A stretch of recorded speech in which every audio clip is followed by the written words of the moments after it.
Amazon के public policy writer आदरणीय अमन Jain ji, NCERT के सेक्रेटरी आदरणीय अमन शर्मा जी, यहाँ उपस्थित सभी आदरणीय शिक्षाविद, शिक्षक, एनसीईआरटी की अधिकारी मित्रगण, शिक्षक भाई और बहनों, मीडिया की साथी, 2020 राष्ट्रीय शिक्षा नीति को जमीनी स्तर तक पहुंचाने के लिए आज के दिन एक महत्वपूर्ण कदम शिक्षा विभाग, एनसीईआरटी और अमेजॉन मिलके हम लोग एक कदम आज बढ़ाए। मैं आप सभी को, विशेष करके एनसीईआरटी और अमेजॉन को शुभेच्छा देता हूं आपने इस महत्वपूर्ण कदम को आगे ले जाने के लिए। मित्रों, एनईपी के अंदर जो 2-3 मुख्य प्रायोरिटी की विषय है, शिक्षा गुणात्मक होनी चाहिए, शिक्षा सर्वस्पर्शी होनी चाहिए, एक्सेसिबल होनी चाहिए, शिक्षा अफोर्डेबल भी होनी चाहिए, इंक्लूसिव भी होनी चाहिए। मित्रों, ये जब हम लक्ष्य रखते हैं, भारत में इन दिनों में हम सभी के सामूहिक एक एस्पिरेशनल इनिशिएटिव के कारण, एक बहुआकांक्षी इनिशिएटिव के कारण हमारे घर में नई पीढ़ी के लोग ऑनलाइन में परचेज करते हैं। यहाँ सब पेरेंट्स बैठे हैं, आपको परचेज के बाद पता चलता है कि क्या बच्चा ने क्या परचेज किया है। कभी कभी आप उसको प्रशंसा करते हो, अमूमन तो डांट देते हो कि इतना ऑनलाइन में क्यों खर्चा किया, लेकिन शायद जब वो किताब खरीदता है आप उसमें से खुशी प्रकट करते हो, कम से कम बच्चा तो अच्छा चीज़ खरीदा। और जब स्कूल बुक्स, मैं पिछले 3 साल से शिक्षा विभाग से जुड़ा हूं और हमारी शिक्षा नीति को क्रियान्वयन करते हुए इस बार ये this is the 5th year, और हम पिछले 10 साल में हमारी सरकार की एक प्रायोरिटी की विषय रही है ease of living. Ease of living को डिफाइन करते हुए भारत की सभी घरों में बच्चा पढ़े, उसकी बालक बालिका पढ़े, उसको नई किताब मिले और सुविधा से मिले, सस्ता मिले, गुणात्मक किताब मिले, अच्छे क्वालिटी की किताब मिले। ये एक बड़ा पवित्र काम सभी घरों में रहता है। भारत में अगर अमूमन मैं 30 करोड़ घर मानूं, कम से कम 25 करोड़ घरों में किताब लेके एक जिम्मेवारी की भाव रहती है। जैसे हमारे देश में डिजिटलाइजेशन की फुटप्रिंट बढ़ रहा है,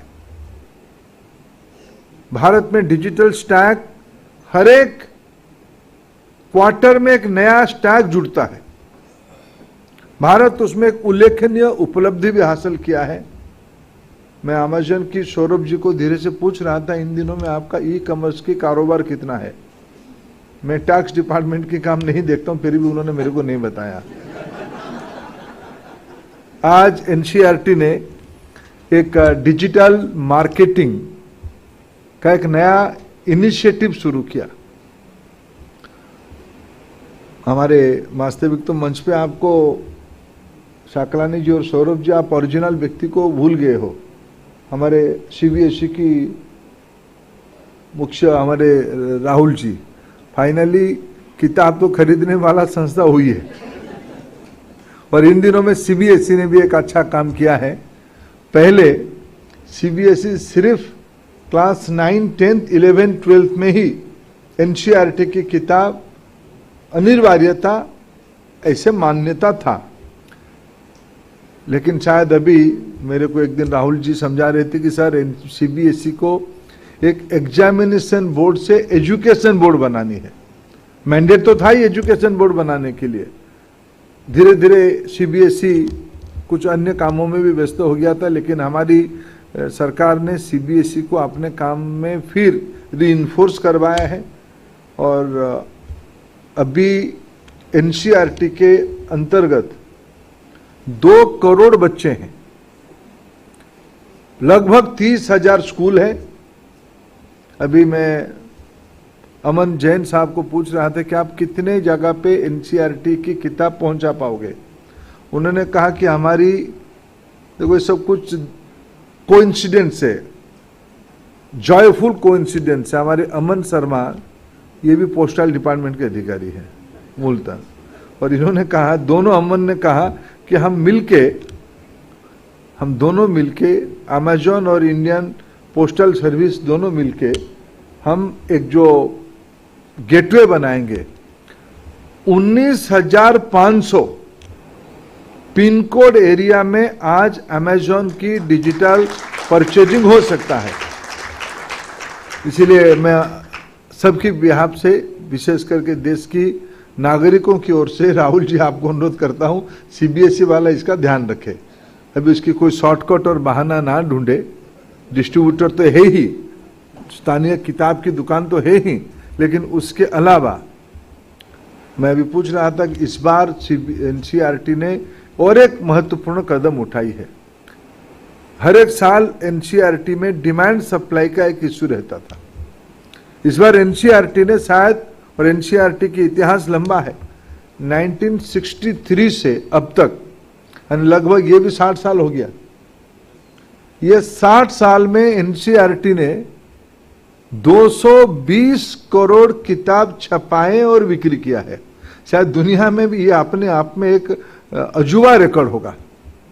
कोई एक देश की education board, education ecosystem 220 crore, और वेस्टर्न मॉडल में उसको मिलियन वगैरह गिनने में उनका भी थोड़ा दिमाग खराब होगा कि 220 करोड़ कितना मिलियन। हमको अभी सौरभ जी थोड़ा हमारे ऊपर इम्प्रेस कर रहे थे कि मतलब कितना किताब बिक्री कर रहे हो। उन्होंने बोला जो मिलियंस किताब बिक्री कर रहे हैं, 1-2 मिलियन बिक्री कर रहे हैं। बोले do you know how much NCERT is requirement? NCERT requirement is 50 million. 5 crore का भी किताब तो अभी छापता है। देखो, उसको हमारा डिस्ट्रीब्यूटर बिक्री करता है, हमारा स्टॉकिस्ट बिक्री करता है। अभी आप हमसे देखो, दोनों अमन किस प्रकार के बिजनेस एग्रीमेंट किए हो मेरे को मालूम नहीं है। मेरा तो इंटरेस्ट रहेगा कि जो एमआरपी घटाओगे क्या?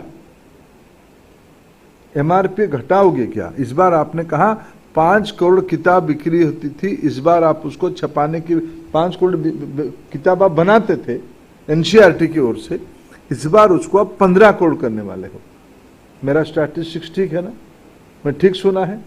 सार्वजनिक रूप में मीडिया के सामने करो, एनसीईआरटी अगले शिक्षा वर्ष में स्वयं 15 करोड़ किताब खुद बनाएगी, और उसको हमारा वितरण कहाँ होगा? हमारे जो ट्रेडिशनल बुक स्टोर है वो बिक्री करेंगे,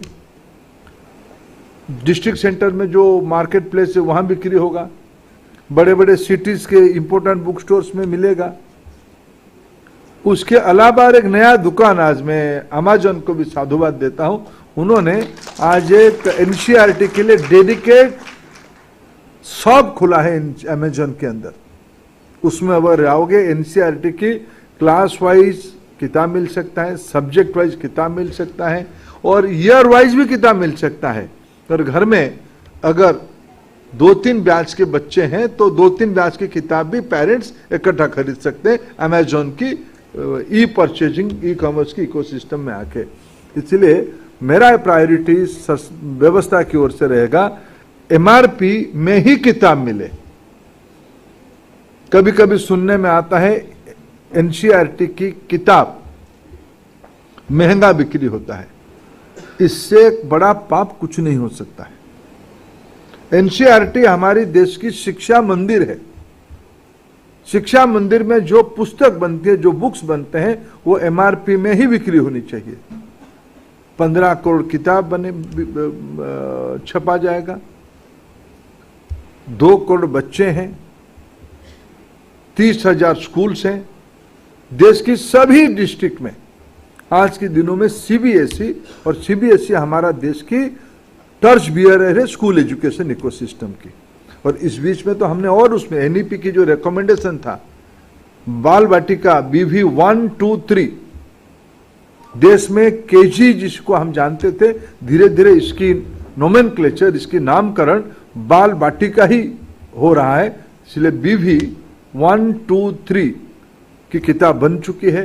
क्लास 1, 2, 3, 6 ये 4 क्लास की किताब इस बार नई किताब छप चुकी है।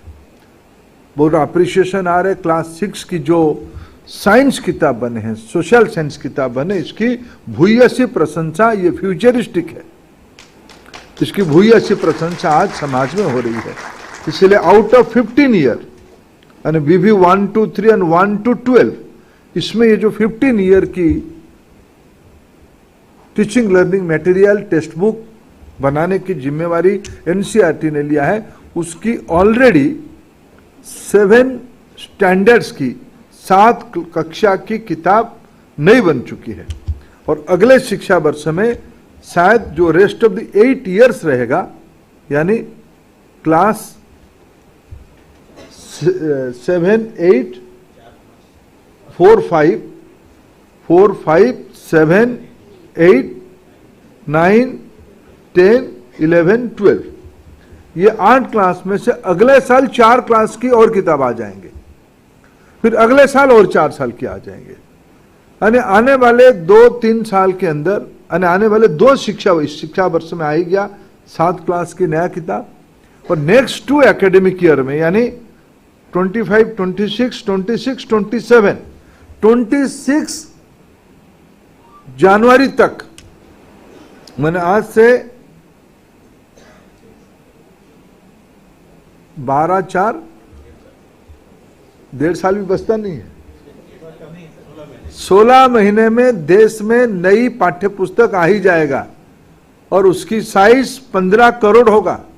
और CBSE ने कहा कि BV 1 से लेके क्लास 12 तक रेफरेंस किताब एक ही है, NCERT की किताब।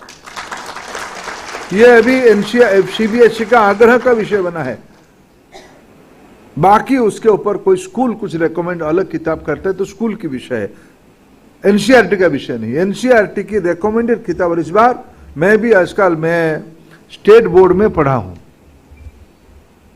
एक आधा बार कुछ मित्र, मैंने तो कभी सिविल सर्विस की एग्जामिनेशन संजय जी या राहुल जी जैसे देने की हिम्मत भी नहीं किया था, लेकिन मेरे कुछ मित्रों के अंदर जब मैं उनको भी NCERT की किताब पहली बार, मेरे स्टेट में जो मेरे कुछ मित्र UPSC की एग्जामिनेशन देते थे उनके वहां मैं NCERT की किताब देखा था। मैंने उनसे हिस्ट्री किताब लेके, ये राघव बैठे हैं, ये सब हमारे मित्र हैं, उनसे किताब लेके मैंने हिस्ट्री किताब पहली बार शायद अर्ली 90s में पढ़ा था, NCERT की किताब। बाद में कभी मैंने उसकी 4-5 साल पहले पूरा NCERT का पूरा किताब क्लास 6 से 12 लेके गया था पढ़ने के लिए, कुछ पढ़ने का प्रयास किया था। इस बार मेरे मन में जिस प्रकार की नई किताब की मैं रिव्यू पढ़ रहा हूं, मैं भी BV 1 से 12 तक एक बार खुद पढ़ूंगा आने वाले 2 साल के अंदर। और मैं अपेक्षा रखूंगा ये आने वाले दिनों में ई-बुक की रूप ले, इसकी इलस्ट्रेशन ठीक हो, इसमें टॉकिंग बुक बने। आजकल टॉकिंग बुक एक प्रायोरिटी की विषय है। देखो अमेज़न, मैं निश्चित रूप में आपको और दोनों अमन को कहूंगा कि भाई आपको तो बिजनेस प्रोपोजिशन को रिविजिट करना ही पड़ेगा, और देश की आवश्यकता है कि उसको अफोर्डेबल करना पड़ेगा। जिस प्रकार की वॉल्यूम आपको मिलेगा, और ये आप जैसे लोग एंटरप्रेन्योर जब प्लान करते हो, आप प्रोबेबिलिटी पे आपकी नेटवर्थ बनाते हो। अमेज़न की ब्रांड वैल्यू कितना है, ये एक इमेजिनेशन पे आपकी स्टॉक एक्सचेंज में प्राइस बढ़ती है। आपकी नेटवर्थ, बहुत सारे चीज कभी कभी मेरे जैसे सामान्य व्यक्ति को लगते हैं तो कागजी हिसाब की एक पुलिंदा है। जब आपको इस प्रकार की कैलकुलेशन के अभ्यास है, आपको जो मार्केट स्पेस हम दे रहे हैं, आने वाले दिनों में भारत की 20-25 साल की नई पीढ़ी की reading teaching text book availability की प्लेटफॉर्म हम अमेज़न को बना रहे हैं। ये सिर्फ कुछ मिलियंस किताब बिक्री होगा ऐसे नहीं है, इसलिए इसकी रॉयल्टी भी आपको हमको देना पड़ेगा। मैं कोई लाइटर मूड में नहीं कह रहा हूं, ये NCERT की स्ट्रैटेजी के ऊपर निर्भर करता है। 2 साल उनसे बिक्री कराओ, तीसरे साल तीसरा कॉम्पिटिटर को ले आओ, फिर दे देंगे ऑटोमेटिकली, बिजनेस ऑफर यही लेके आ जाएंगे। इतना बड़ा ताकत है। और धीरे धीरे एनसीईआरटी की किताब एनईपी के बाद उत्तर प्रदेश जैसी सरकार एनसीईआरटी की किताब को लिया है। वो 5 करोड़ बच्चे एडिशनल 2+5, मध्य प्रदेश भी कुछ हिस्सा एनसीईआरटी की किताब लेने लगा है। एनसीईआरटी एक यूनिवर्सिटी की फॉर्म हो चुका है। एनसीईआरटी देश की चुनिंदे एजुकेटर को इकट्ठा करके बिग थिंक टैंक बनने वाला है ही पिछले 60 साल में। आज जो एनसीईआरटी है उसको एक नई हाइट्स आएगा। एनसीईआरटी अपने एक्टिविटी सिर्फ देश के अंदर नहीं रख रहा है। मॉरिशस की लीडरशिप आए थे भारत G20 के दौरान, उन्होंने कहा, उनकी प्रधानमंत्री जी ने कहा कि एनसीईआरटी हमारा देश में आए और एनसीईआरटी हमको बना के दे। हमारा सीबीएसई ग्लोबल बोर्ड बनने जा रहा है, इसलिए मैं सब अमेजन के सामने मार्केटिंग कर रहा हूं। आप कल्पना कर सकते हो भारत की सॉफ्ट पावर की ताकत क्या होने वाला है और इसके माध्यम क्या होगा। इसके माध्यम होगा किताब। आज किताब हार्ड बुक मिलेगा, कल आप उसको ई बुक में कन्वर्ट करो, टॉकिंग बुक में कन्वर्ट करो, एआई डालो, इंटरेक्टिव बनाओ। मैं तो आने वाले 2 साल के अंदर ऐसे कुछ कक्षाओं की किताब दिखना चाहूंगा जिसमें बच्चा टीचर को जैसे पूछ रहा है। मैंने तो मॉडल देखा है इस देश में, एआई ड्रिवन मॉडल उसको देखा है मैंने। हमारे देश में आप देखो, हमारे देश में मैं उस नंबर को अगर आपके सामने कहूं, हमारे देश में 260 मिलियन स्कूल स्टूडेंट्स हैं। BV 1 to 3 हमने गिनती नहीं किया है। आने वाले 25 साल में, अमृत काल में, हमारा देश में 300 मिलियन स्कूल गोइंग स्टूडेंट्स रहेंगे। उनको हमें जॉयफुल लर्निंग करवानी है, उनको हमें टेक्नोलॉजी ड्रिवन व्यवस्था देनी है। ये करते करते अफोर्डेबिलिटी, एक्सेसिबिलिटी, क्वालिटी, इंक्लूसिवनेस, ये सारा कैरेक्टर उसमें रहे। मैं इसीलिए मानता हूं कि आज की जो MOU साइन हुआ है, जिसकी किताब शायद इस बार थोड़ा अलग तरीके से मार्केट प्लेस में जब हम लोग गए, अमेजन और एनसीईआरटी की एक प्रारूप आया, उसकी कुछ सीमा को ध्यान में रखते हुए इस बार इसको इंस्टीट्यूशनल फ्रेमवर्क में हम लोगों ने डाला है। एनसीईआरटी 4 मेगा डिस्ट्रीब्यूटर इनके साथ जुड़ा है। इनके नीचे देश भर की जो डिस्ट्रीब्यूशन में लगे हैं एनसीईआरटी की किताब और या जो बुक स्टोर वाले हैं, अमेजन का अपना तरीका है मैच मेकिंग करने के लिए। कोई भी बुक डिपो वाला अगर अमेजन की रूट में खुद को रजिस्टर करके अपना बुक अवेलेबिलिटी करेगा, अमेजन की इसकी उनकी विषय है। हमारा लेकिन एक कंडीशन, एमआरपी बढ़नी नहीं चाहिए। एमआरपी बढ़ेगा तो एक नया चुनौती होगा। इसकी एनसीईआरटी वाले इसकी पक्का पुख्ता व्यवस्था कर ले, ये हमारी अपेक्षा रहेगा। और आने वाले दिनों में हमारी देश की बच्चों को एआई ड्रिवन, इंटरैक्टिव और मल्टीलिंगुअल, प्रधानमंत्री नरेंद्र मोदी जी ने एनईपी को एनविजन करते हुए कहा, भारत की सभी भाषा राष्ट्रीय भाषा है। भारत में 23 लैंग्वेज में हम पढ़ते हैं और पढ़ाते हैं। 22 शेड्यूल लैंग्वेज है भारतीय भाषाओं की, इंग्लिश है, इसको मिला के 23। उसके अलावा हमारी प्रायोरिटी रहती है भारत की जो मातृभाषा या स्थानीय भाषा अनेक है। मैं इसकी नंबर नहीं कहता हूं, नंबर कहने से जो छूटते हैं वो फिर नाराज होते हैं, हमारी नंबर क्यों नहीं गिना। इसलिए कम से कम मैं बह सकता हूं, मैंने शास्त्री जी मेरे को संशोधन भी कर सकते हैं, 100 से ज्यादा भाषा जिसमें एक बड़ा पॉपुलेशन अपना संवाद करता है, उसके अंदर सरकार एनसीईआरटी प्राइमर बनाती है। लैंग्वेज, बुक, लिसनिंग, इंटरैक्शन, ये एक नया दुनिया में हम पहुंचे हैं। उसमें एनिमेशन, उसमें गेमिंग, उसमें कार्टून, उसमें सॉन्ग, ड्रामा, डांस, ये सारा फीचर ये जॉयफुल लर्निंग का हिस्सा है। इसीलिए मैं ये सारे को देखते हुए आप दोनों की जो आज एमओयू हुआ है उसको शुभेच्छा देता हूं। ये यशस्वी हो, भारत की नागरिकों को ईज ऑफ लिविंग में हम एक कदम और आगे बढ़े आज की निर्णय के कारण। इसी शब्द के साथ फिर आप सभी को बहुत बहुत धन्यवाद। नमस्कार।